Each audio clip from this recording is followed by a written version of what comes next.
সকলকে আবারও স্বাগতম।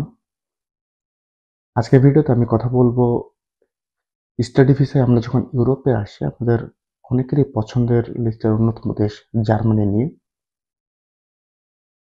আসলে আজকের ভিডিও পুরোটাই জার্মানির যে বর্তমানে ব্লকড অ্যামাউন্টটা বৃদ্ধি হয়েছে এটা নিয়েই কথা বলবো। তার আগে জার্মানি সম্পর্কে একটু বলি। একজন স্টুডেন্ট হিসেবে এই দেশটা আমরা চুজ করি কারণ এখানে উন্নত জীবনযাপন, উন্নত পড়াশোনা এবং সেই সাথে ইউনিভার্সিটিগুলোর টিউশন ফিস একেবারেই কম বা নেই বললেই চলে। যার কারণে যখন একজন স্টুডেন্ট এখানে পড়াশোনা করতে আসে, মোটামুটিভাবে সে এখানে সার্ভাইভ করতে পারে এবং তার পড়াশোনা শেষ করতে পারে। কিন্তু সমস্যা হলো যে ব্লকড অ্যাকাউন্টের কথা আমি শুরুতে বলেছি সেটি। বিগত বছরে জার্মানির ব্লকড অ্যাকাউন্ট ছিল 11,208 ইউরো, যেটা বাংলাদেশি টাকায় ছিল প্রায় 14,80,000 টাকার মতো। এই বছরের সেপ্টেম্বর থেকে এটা বেড়ে দাঁড়িয়েছে 11,906 ইউরো, যেটা বাংলাদেশি টাকায় প্রায় 15,71,000 টাকা। এই যে প্রায় 90,000 টাকা ব্লকড অ্যাকাউন্টে বেড়েছে, এটা আসলে কেন? তারপরে ব্লকড অ্যাকাউন্ট কি, কি জন্য এটা দরকার, সবকিছুই আমি এই ভিডিওতে আলোচনা করছি। প্রথমে আসি আসলে ব্লকড অ্যাকাউন্টটা কি। ব্লকড অ্যাকাউন্টটা হলো আমরা বিভিন্ন দেশে অ্যাপ্লাই করার সময় যখন ব্যাংক স্টেটমেন্ট দেখাই, এটা সে এক ধরনের স্টেটমেন্ট, বাট ব্যাংক স্টেটমেন্টে আমাদের টাকাটা বাংলাদেশে থাকে, আমরা জাস্ট ব্যাংক থেকে কপি নিয়ে অ্যাপ্লাই করি।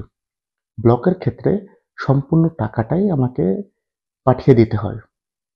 যে দেশে অ্যাপ্লাই করবেন, ধরুন বেলজিয়াম, জার্মানি সহ আরো যে অন্যান্য দেশগুলো ব্লকিং সিস্টেম করেছে। কারণ আপনি স্টাডি ভিসায় যখন এখানে আসবেন, আপনার চলতে যেন কোনো সমস্যা না হয়।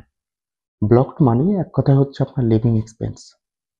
আপনি যতদিন ওই দেশে আসবেন পড়াশোনার উদ্দেশ্যে, যদি জব না পান, আপনি এই টাকা দিয়ে যেন ভালোভাবে সার্ভাইভ করতে পারেন। এই জন্য এই সিস্টেমটা এখন সকলেই ফলো করছে।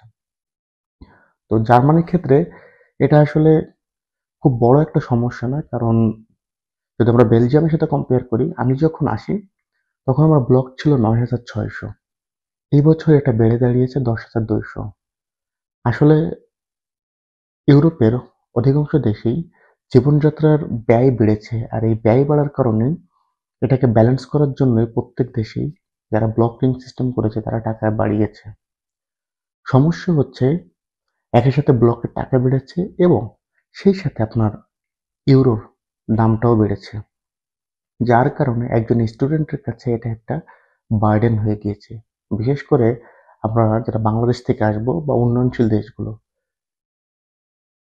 এখন এর থেকে বড় যে প্রবলেমটা, যেমন বেলজিয়ামে 10,200, 10,500, 11,000 পর্যন্ত একটা কমন অ্যামাউন্ট, তারপরে কিন্তু স্টুডেন্টরা বেলজিয়ামে আসছে কারণ বেলজিয়ামের ব্লকিং সিস্টেমটা স্বল্প মেয়াদী।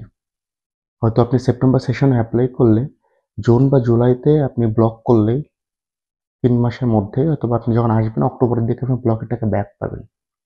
জার্মানির ক্ষেত্রে আমাদের প্রবলেমটা হচ্ছে যেহেতু অ্যাপ্লিকেশন প্রসেস একটু লেট হয়, সেহেতু একটা বিগ অ্যামাউন্টের এই টাকাটা বেশ দীর্ঘ সময় ধরে ফ্রিজিং করে রাখতে হয় এবং এরপর একটা অনিশ্চয়তা যে আসলে আমার ভিসা হবে কিনা বা ভিসা রিজেক্ট হয় কিনা। তো আসলে এইসব অনিশ্চয়তার কারণেই এই যে ব্লকের টাকাটা বেড়েছে, যেমন ইউরোর হিসাব করলে আমরা দেখছি যে অলমোস্ট 600 ইউরো প্লাস বেড়েছে। সেই সাথে সাথে তো টাকার মানও কমেছে। তো এই দুটো মিলে একের সাথে স্টুডেন্টদের জন্য একটা বার্ডেন হয়ে গিয়েছে। তো যারা আসবেন জার্মানিতে, তারা শুধু জার্মানি না, ইউরোপের যেকোনো দেশে যখন আসবেন, ব্লকের বিষয়ে আমি বলি, যেহেতু এই বছর সেপ্টেম্বরে জার্মানি বাড়িয়েছে, সামনের বছরগুলোতে এরা আবারও বাড়াবে এবং এটা ইতিমধ্যে শুরু হয়ে গিয়েছে। যেহেতু বেলজিয়ামে আমরা পাচ্ছি যে ব্লকের টাকা বেড়েছে। সুতরাং যখনই আসবেন বা যে দেশে অ্যাপ্লাই করবেন, আপনারা মানসিকভাবে প্রস্তুতি নিয়ে রাখেন যে দিন যাওয়ার সাথে সাথেই প্রত্যেকটা স্টেপে একটু বিট চ্যালেঞ্জিং হয়ে যাচ্ছে এবং আগামী বছরে বা আগামী সেশনে এই টাকাটা আরো পরিমাণে বাড়তে থাকে। সুতরাং ভালো থাকবেন সকলেই।